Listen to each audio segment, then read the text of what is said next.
small act of kindness and courage can create ripple effects for positive societal change. The importance of imagination for solving problems. Rowling suggests that imagination is crucial for finding innovative solutions to the world's problems. She explained how a visionary, a better future is the first step towards creating it. Remaining optimistic. Rawlings acknowledges the difficulty of life, but encourages graduates to maintain optimism. She realized how her own optimism and support of others help them overcome her personal obstacles. The value of human connection. Rollins discusses how her experience working for Amnesty International exposed her to the harsh realities of life. The experiences reinforced her belief in the power of human connection and collective action to bring about change. Defining success and failure. Rowling challenges the conventional definition of success and failure. She urges the graduates to redefine these terms in their own way and not be limited by other expectations. Finding strength in rock bottom. Rowling's personal journey from rock bottom to literacy stardom underscores the importance of perseverance. Our story inspires graduates to find their own reservoirs of strength. J.K. Rowling's Harvard commencement speech also holds some call to action in our modern time. The one we should cultivate empathy. In a world that feels divided, the call to action is to cultivate empathy. Take the time to understand and share feelings of others, especially those from different backgrounds or circumstances. Let Rowling's message remind us that empathy is the foundation of positive change. Use imagination for problem solving. Embrace the call to use imagination as a tool for solving pressing issues, just as Rowling used her creativity to envision a magic project. Apply your imagination to envision innovative solutions for real-world challenges, such as climate change, social justice, and health access. Stand up against injustice. Rowling's speech encourages us to stand up against inequality and injustice. We should support education, choose optimism, and practice small acts of kindness. Rowling's speech reminds us that these small acts can have big impact. In wherever we find ourselves, let us cultivate the habit of showing kindness. It doesn't have to be large. It doesn't have to be the biggest. But little acts of kindness. Use your platform for good. Whatever kind of platform that you have, use it for good. Challenge conventional definitions. Rowling challenges the conventional definition of success and failure. The call to action is to define success in your own terms and not be constrained by societal pressures. Pursue paths that align with your values and bring fulfillment, even if they diverge from the norm. Believe in collective power. Rowling's belief in power of collection action rings true today. The call to action is to recognize that positive change often comes when people come together, engage in dialogue, and collaborate with others. Join forces to address complex challenges. J.K. Rowling's words continue to resonate the call of action, guiding us to create more compassionate, imaginative, and just world in our modern era. And with that, we come to the end of J.K. Rowling's speech and revisitation. education.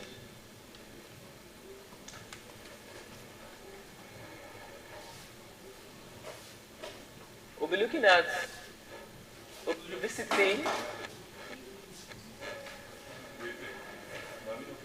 policy and institutional reforms. Policy and institutional reforms by Peter Obi. Policy and institutional reforms by Peter Obi. Ladies and gentlemen, today, now, I invite you to dive into a transformative address titled Policy and Institutional Reforms at the heart of the 2023 elections in Nigeria. This powerful speech delivered by Peter Obi highlights the pressing issues we confront. Obi lays bare the alarming state of insecurity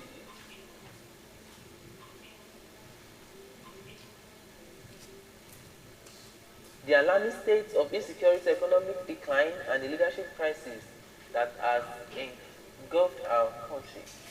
It calls upon us to embrace a new paragraph. The source is the Cable News. In agreement to the primacy of gratitude among human virtues, please allow me to begin today with words of gratitude. I am most grateful to the Chatham House, Dr. Ali Vines and his team for the global impact of their mission and commitment to engagement in nation building in Nigeria. In providing this global platform to interrogate the vision of those seeking to lead Nigeria. At this time, when clear essential threats, as I will discuss shortly, are pervasive across our dear country. This Chatham House event challenges us to new thinking. We have alarming insecurities that has led to the loss of many lives and properties, significant decline in food and economic output, immense trauma that has compromised the mental health of communities, and in some cases, irredemptive pressures and dissatisfaction with the Nigerian project. The economy is in crisis with a doubting debt, profile worsening of oil theft, of proportion once hard to even imagine, 2 economic recession in 6 years, and a lamentable power sector that significantly contains manufacturing and social life. The Nigerian state is captive of an elite gang-up and a rental political economy that has concentrated political power in the hands of those who came to power and influenced merely through their own contraventions and not through the affirmation of the people. And therefore, do not have the incentive to serve the people's interests. Even after exploiting ethics and religious cleavages and sentiments to ascend to political power, the very people in whose sentiments they grabbed power often become the primary victims of such political fraud that has rendered Nigeria a failing state with a worsening leadership crisis. Consequentially, Nigerian democracy has been in a whirl, evident in the Afrobarometer longitudinal track, which reveals how low voter turnout and empathy in the current republic. But this seemed to have turned around dramatically last year, allowing Independent National Electoral Committee (INEC) to register over 12 million new voters, with many more complaining they wished to register but were unable to make INEC deadline. what prompted this turnaround? The reasons for these high stakes are lurking in the path of demography. Our dormant population, the youth, and unhappy with the status quo and diminished opportunities in Nigeria at the age of globalization, when the internet easily reveals to them the prosperous homes of those who live in better led and governed countries. How did we, Nigeria, fall into such economic decline that we have overtaken India in the home as home to the biggest pool of absolute poverty in the world? Why poverty rate in India about 16%, that of Nigeria 50%, with about 133 million Nigerians classified as multidimensionally poor. This is unacceptable and needs to change.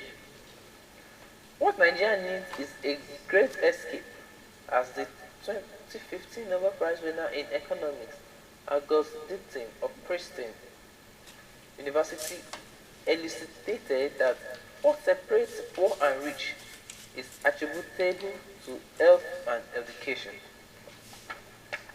But what provides quality health and educational system for a society? Committed and focused leadership that will build and sustain public wealth, as I was told by Professor Donald Jacobs of the Clinton School of Management. In many ways, this is at the heart of my remarks today, which are deeply rooted in my upbringing, particularly my mother's counsel that I live a life of positive impact and maintain both personal and public resources, most prudently of sustainable or inclusive growth and development of the society. It is the principle that guides my stewardship as governor of Anambra State, Nigeria, and led to our much commendable performance in some prize awards to show for it. Some of the awards were for outstanding accomplishments in key areas, especially Millennium Development Goals, MDGs, and Sustainable Development Goals, SDGs. It is the same counsel and principle that is guiding and motivating me to offer to serve a new Nigeria. The answer lies in an understanding of leadership, institution, and demographics. The good news is that demography is driving the change. We are seeing in Africa, with elections after elections, in the last year in Africa, in which the establishment parties are being upturned by new or small. It is for this change that my vision of policy change and institutional development is rooted in the push for a broadening of social mobility and freedom. For Nigerians, particularly our children and youth, like former British Prime Minister Howard said as part of the independence decade, a wind of change is blowing through Africa.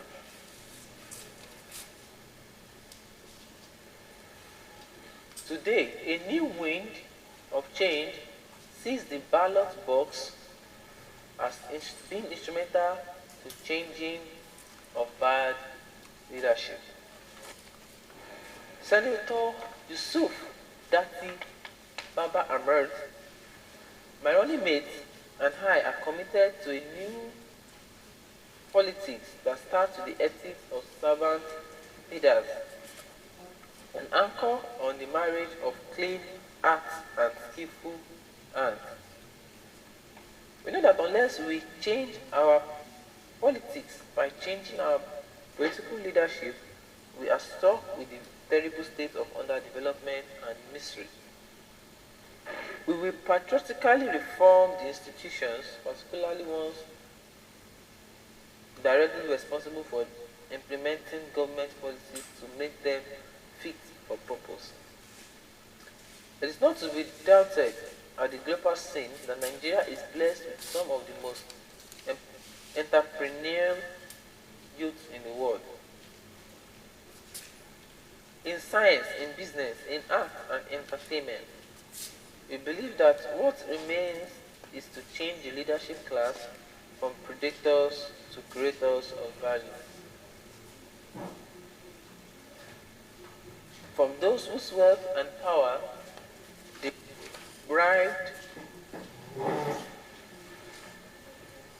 from the institution of the nation and its people, to those who have demonstrated the competence, character, and capacity to invest in human development, create prosperity, and instill the right values and ethical conduct serving of servant leaders. Nigeria today is at a crucial junction, and the people led by the youth brutalized by bad leadership are awakening and leading the movement to transform Nigerian politics and restarting the engine of economic growth and social stability.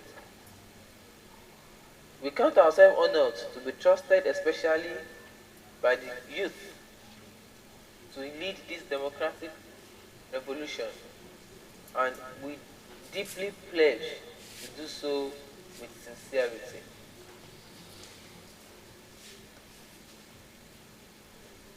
Accountability and unquestionable love and desire for a better Nigeria. We are simply the symbol of the Nigerian youth. Struggles to reverse the ugly trend that keeps driving them into societal harmony. Despair and more rejection of their beloved country.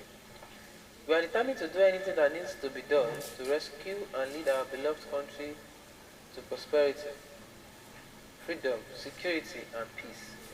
We will use merit to assemble competent Nigerians from all sections of Nigeria to form an effective government of national unity. At the height of my goal here today is to look at the Labour Party key policy plan, and now we will drive up the quality of life of the average Nigerian dramatically, reduce poverty, and return Nigeria to a place of strategic relevance in a world that needs a thriving and well-governed Nigeria, stabilizing the continent of Africa, making it a high-value add for a planet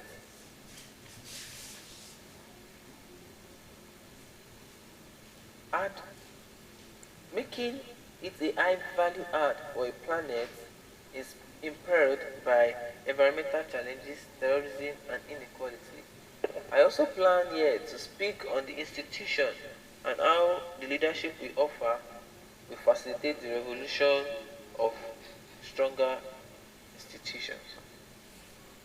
With the rule of law a key anchor to nation building in Nigeria, I have no doubt that the policy that we favor and the strong institution Labour Party will facilitate will move more Nigerians from a country of rent seekers, sharing oil recipients, and consuming conspicuously to one that produces based on VAT factor endowment whose value chain can move us towards a high employment economy.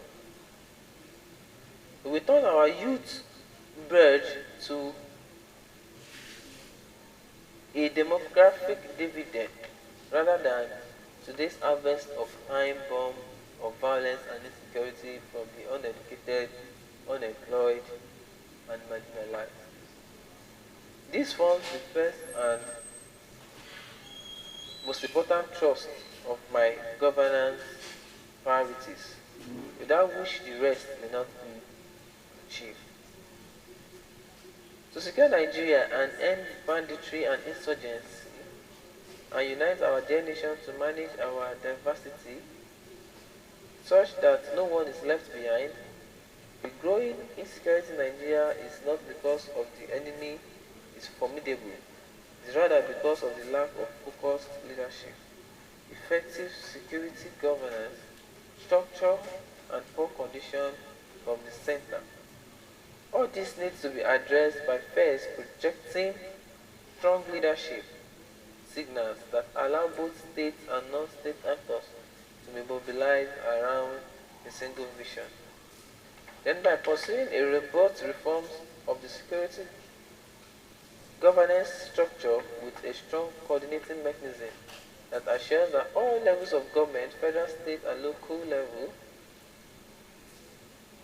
are aligned with strong collaboration with partners from both the private sector and development groups to provide the required service and deliver results. For every Nigerian, once this is done, it can also it is also important to have a single, clear, coherent, and assistant communication system to keep the government accountable, citizens engaged and involved in development processes. It is important for institutions to be able to provide strong leadership, coordination capacity, partner, and engage collaboratively with all relevant stakeholders in an environment that mutually reinforces value.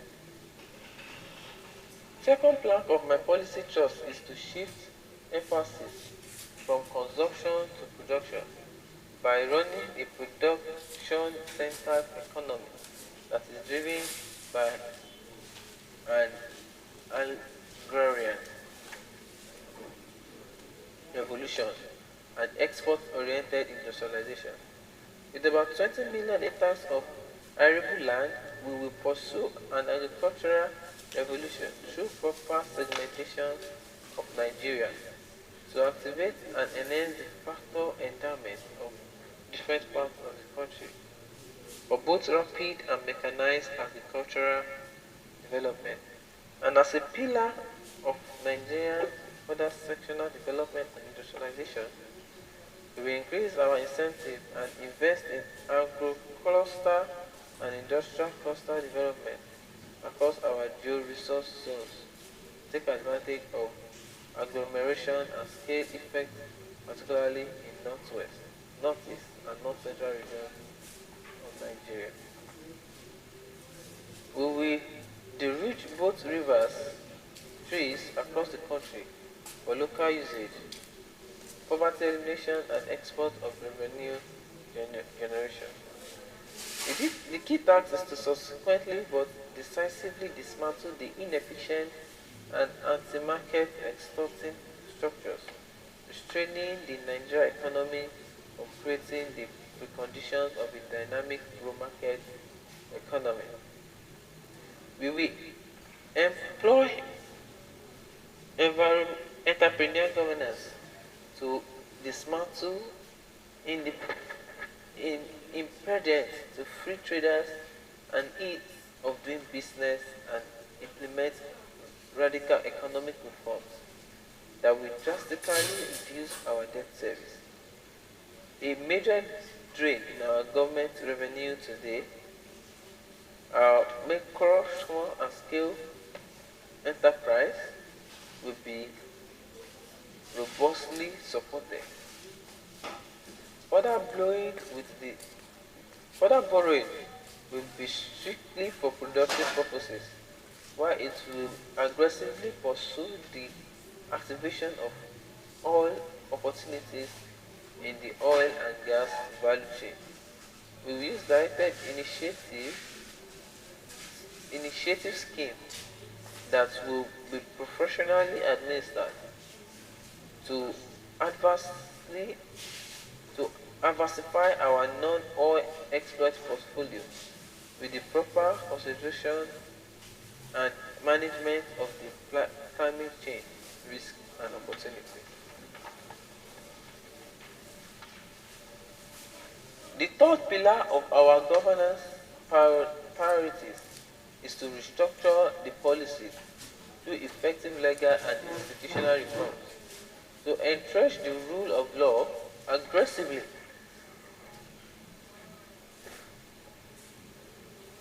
fight corruption, reduce cost of governance, and establish an honest, efficient civil service. Reducing the cost of governance in Nigeria is an effective way to fight institutional corruption. In addition to reducing the cost of governance and streamlining the government operations for effectiveness and efficiency, we should ensure that reforms are pursued in a way that provides the livelihood of our hardworking and efficient civil servants. Critical to fighting corruption, we shall install a new budgeting system founded on the cardinal principles of public accountability.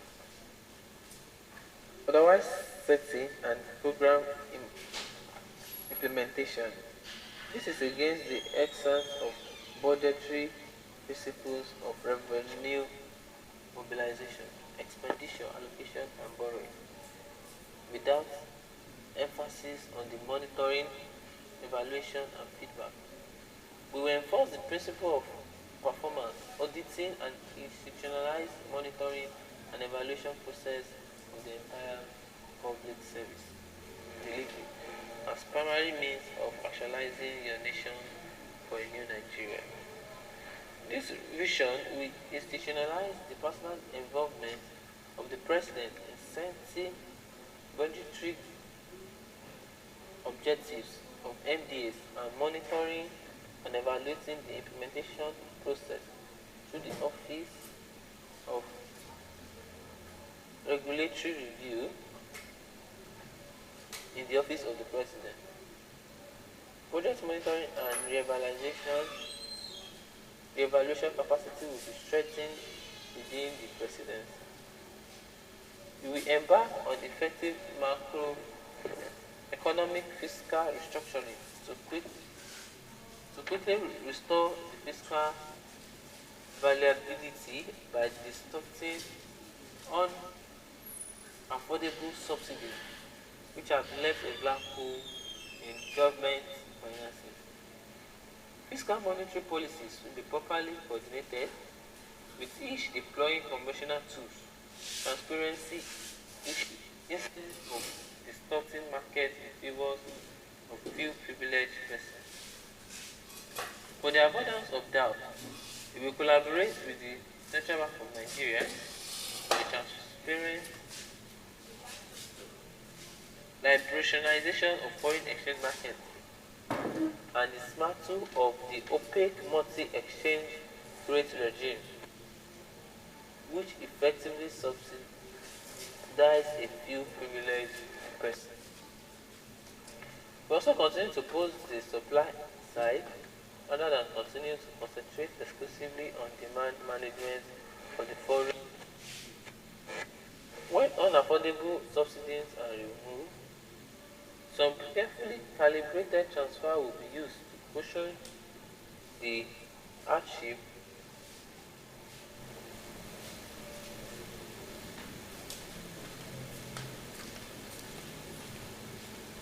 impact on the economically weak.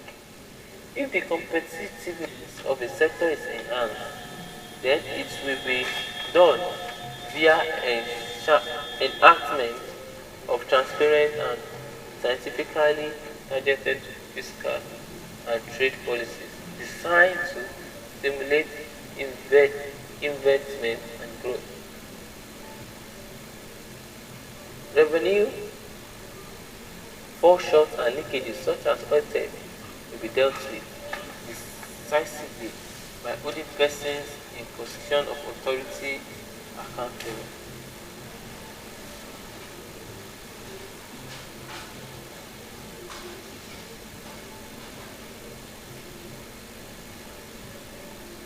The fourth plank of our governance prioritizes leapfrog Nigeria into the fourth industrial revolution through the application of scientific technological innovations to create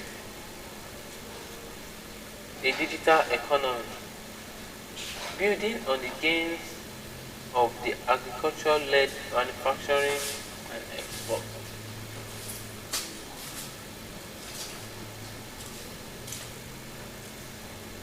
We will pursue the development of the knowledge and skill to leverage on the emerging disruptive digital technologies, automation, Internet of Things, artificial intelligence, robotics, virtual reality, blockchain technology, biotechnology, and data science, all of which are the heart of the fourth industrial revolution. The fifth plank of our governance prioritizes to build expansive infrastructure for efficient power supply, railway and air transportation.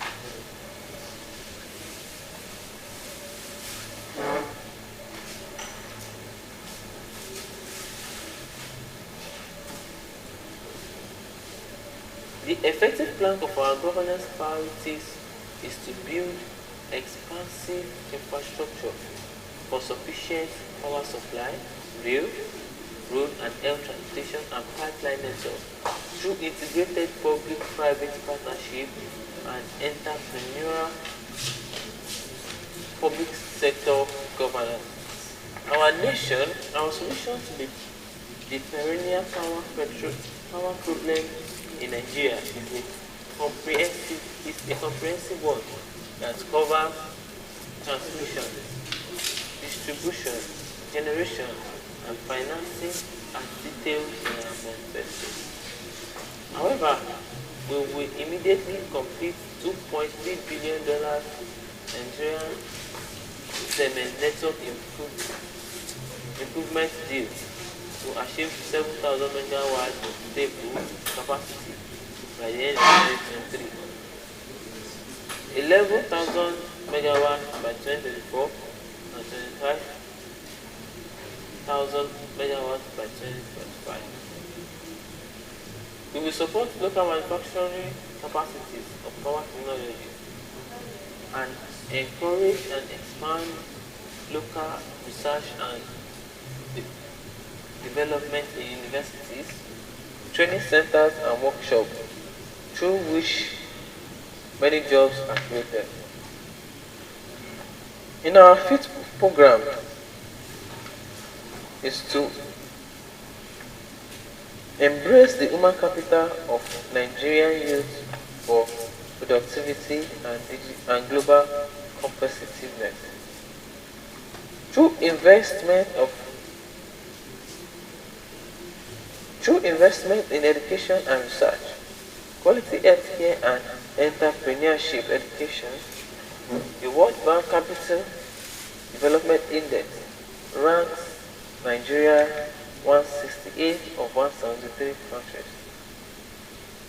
To move Nigeria right to the top basket of index, we will pursue a Marshall-led program on education that incorporates compulsory technical and vocational skills, sports, entrepreneurship, programming, and digital skills from the primary to the secondary level, in line with this commitment to transform our educational system. We prioritize the funding of this critical sector. Our tertiary institutions will be remodeled to serve as hubs or centers for research, development, and customization of ideas of the quick industrialization of Nigeria. Finally, my seventh priority is to conduct an Afrocentric democracy that protects the rights of the Nigerian business in changing world. In conclusion, let me say that the problem with Nigeria is at once complex and simple.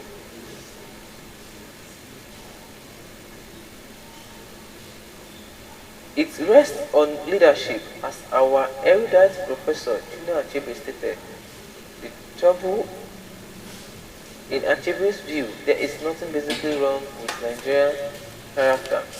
The Nigerian problem is the unwillingness or inability for its leaders to rise to the responsibility, to the challenge of leading in front by example, which is the hallmark of true leadership.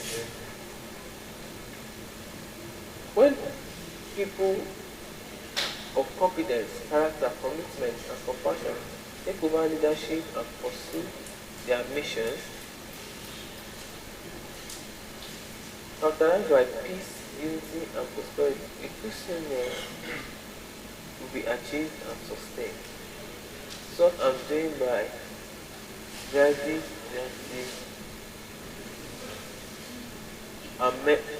Dati Baba Ahmed and I to join and offer to lead this sad and crusade of Nigeria, particularly our youth.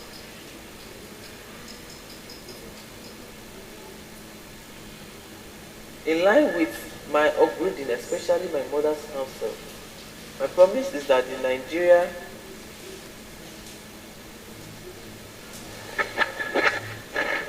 in line with my upgrading, especially my mother's counsel, my promise is that Nigeria resources be most prudently used. As the Commander-in-Chief, I, Peter Obi, sincerely pledge in my pact with Nigeria will be diligently pursued to create a new Nigeria characterized by sustainable, inclusive growth and development.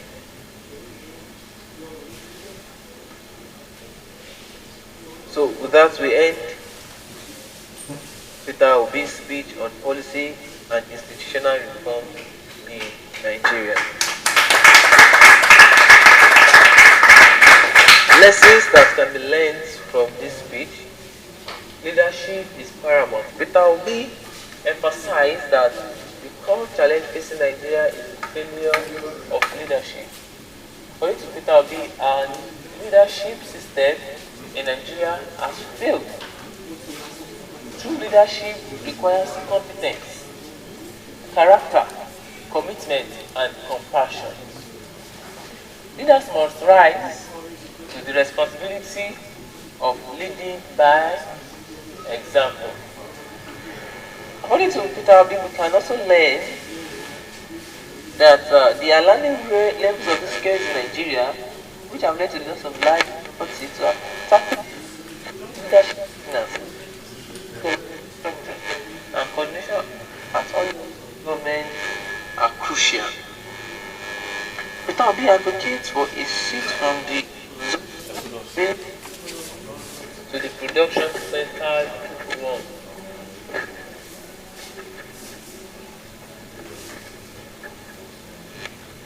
He highlights the importance of agrarian revolution and export-oriented industrialization. By harnessing Nigeria's vast arable land and investing in agro-cluster and industrial cluster development, the country can economic growth, create employment opportunities, and reduce poverty. Rule of law. Fighting corruption reduces the cost of governance. Peter Obi stressed the need for effective legal and institutional reforms to entrench the rule of law and aggressive comprehensively fight corruption. Reducing the cost of governance is essential in combating institutional corruption. Transparent budgeting system, performance auditing, and monitoring the evaluation process are vital to ensuring public accountability and efficient service delivery. In investment in education, healthcare, and human capital development, recognizing Nigeria's low ranking in Human Capital Development Index, Peter Obi advocates for competence educational programs that include technical and vocational skills, sports, entrepreneurship, and digital skills. By prioritizing funding for the educational sector and enhancing the human capital of Nigerian youth, the country can improve productivity, competitiveness, and overall development. Infrastructure development and public-private partnership will be emphasized the importance of building expansive infrastructure, including efficient power supply, transportation networks, and pipeline integrated public-private partnership, and the entrepreneurial public sector. Education are key to achieving this. Enhancing local manufacturing capacity and investing in research and development to create jobs and drive economic growth. Afrocentric diplomacy. Peter Obi emphasized the need to protect the rights of the Nigerian citizens abroad and advance the economic interest of the Nigerians and Nigerian businesses in a changing world.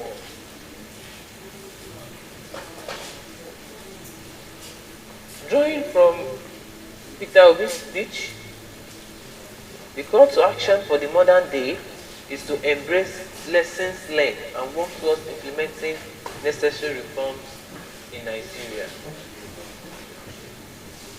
We should demand accountable leadership.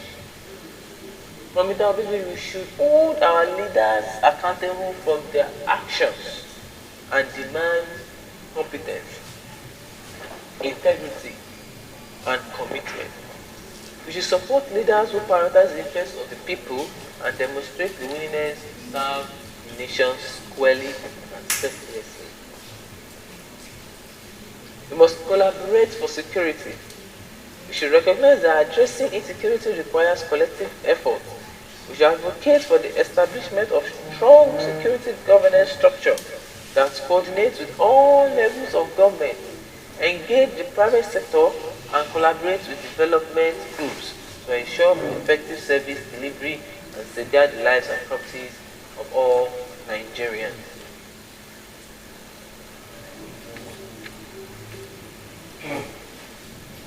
We must foster economic diversification. We should embrace a production-centered economy. This goes to our government. Our government must embrace a production-centered economy. Enough of being a consumer-based economy. We should embrace industrialization and export-oriented policies. Support initiatives that enhance Nigeria's abundant resources, promote entrepreneurship, and create employment opportunities. We must advocate for policies that dismantle barriers to free trade, attract investment, and reduce the cost of governance. We must promote good governance and anti-corruption measures. We must advocate for legal and institutional reforms that promote the rule of law, transparency, and accountability.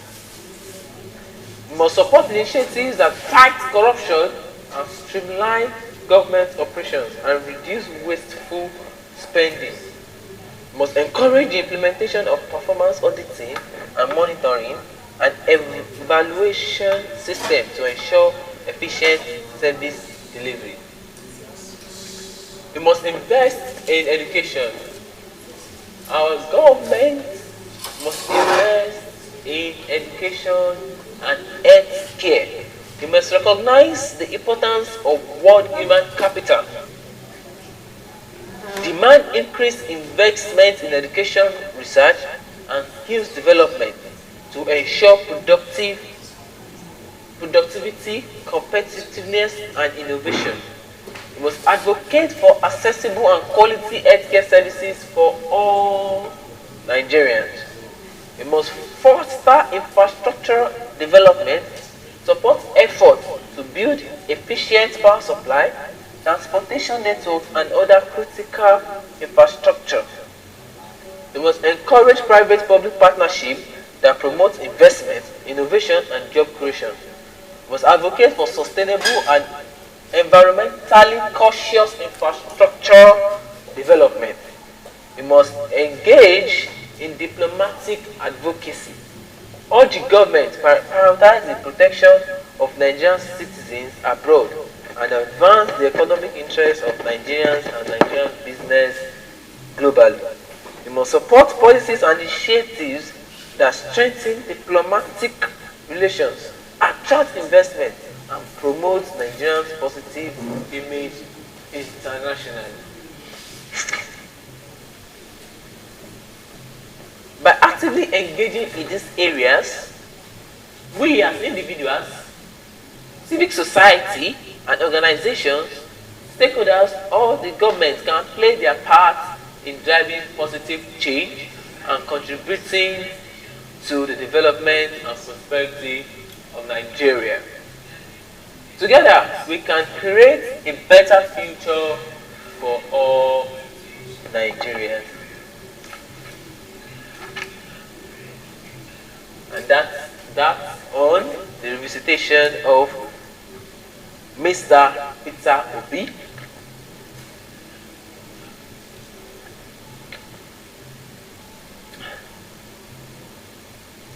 Now let us revisit an inspiring word from an inspiring leader,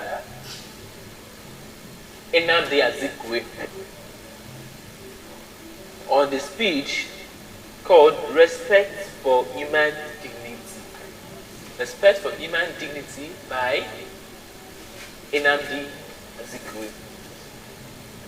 Ladies and gentlemen, esteemed participants, witnesses, and guests, let us embark on a journey back to revisit the eloquent words of one of Nigeria's most reverend and visionary leaders, Dr. Nnamdi Azikiwe.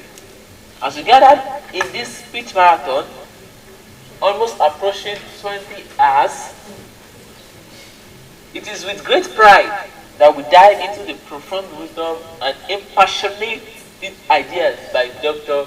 Nnamdi Azikiwe, during a pivotal moment in Nigeria history. His speeches not only encapsulate the spirit of independence, but also encapsulate the enduring principles that shaped national identity. Join me in immersing ourselves in the stirring address of Dr. Nnamdi Azikiwe, as we lead this unwavering commitment to freedom, unity, and the dignity of every individual. Now let's go to the speech. It is with humility, my joy, that I thank this grand concourse of patriots and friends of Nigeria for congregating here today on the occasion of my inauguration as the first African Governor General and Commander-in-Chief of the Federation of Nigeria.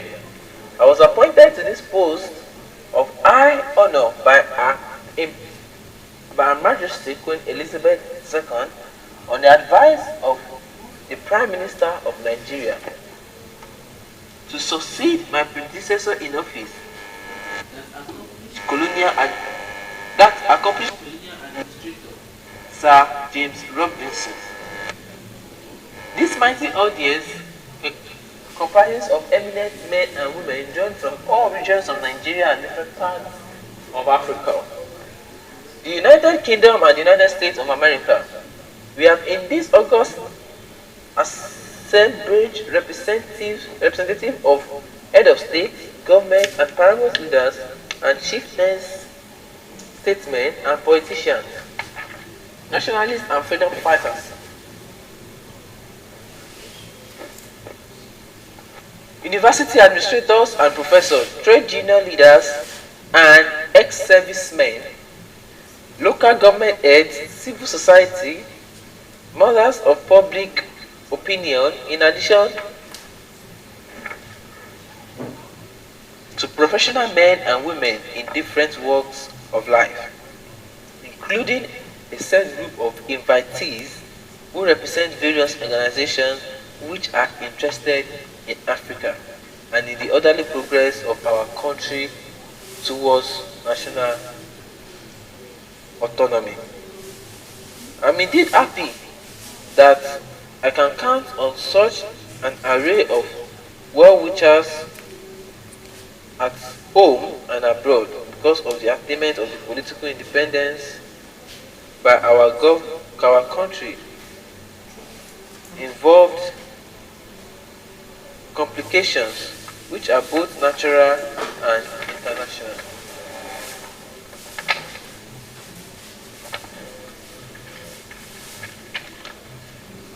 And this required sympathetic and experienced friends to guide us in our honest effort to build a united nation which would be worthy of the respect and collaboration of the Community of Nations. Perhaps it would not be irrelevant for me to call your attention to the fact that in the political history of contemporary Africa, this is the second time that a person of African descent has been inducted into the office of Governor General.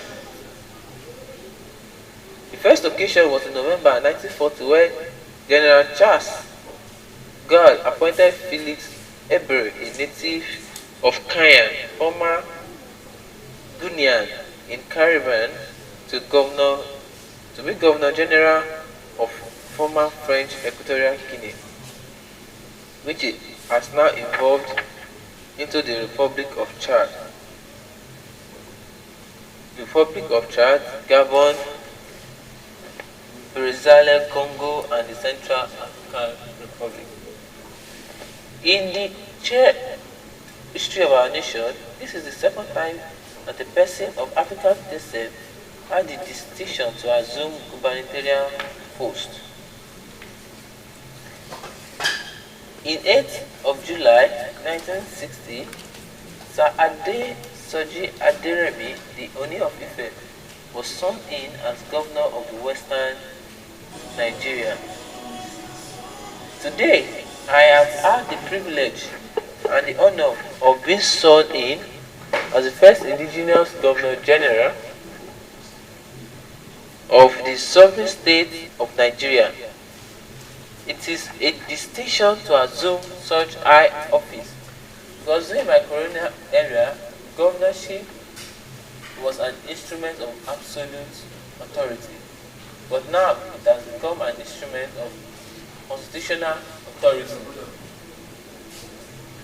Before the enactment of the Statute of Westminster in 1931, which guaranteed the independence of certain countries, which now constitutes the Commonwealth of Nations, the Governor General was an embodiment of power, in which he was both a representative of the Queen, of the Crown, of the government of the United Kingdom.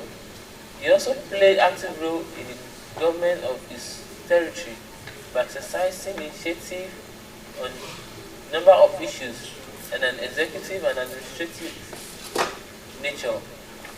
He was vested with reserve powers to veto certain acts of the local government.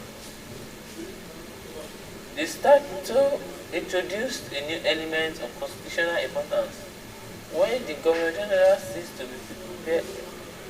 to represent the government of the United Kingdom, but continued to represent the Crown, who is the head of the Commonwealth. In this context, the Governor General, as head of state, now holds same relation to the government of Nigeria as the Queen does to the government of the United Kingdom. As a constitutional ruler, the Governor General exercises power formally and constitutionally to them sovereignty of a restricted nation. This relationship was based on the legal concept that colonial territories were political inferiors, ergo were in political servitude until the situation changed. After a series of imperial conferences from 1907 to 1927, it became necessary for colonial authorities, which did not exercise internal and external sovereignty from those who did.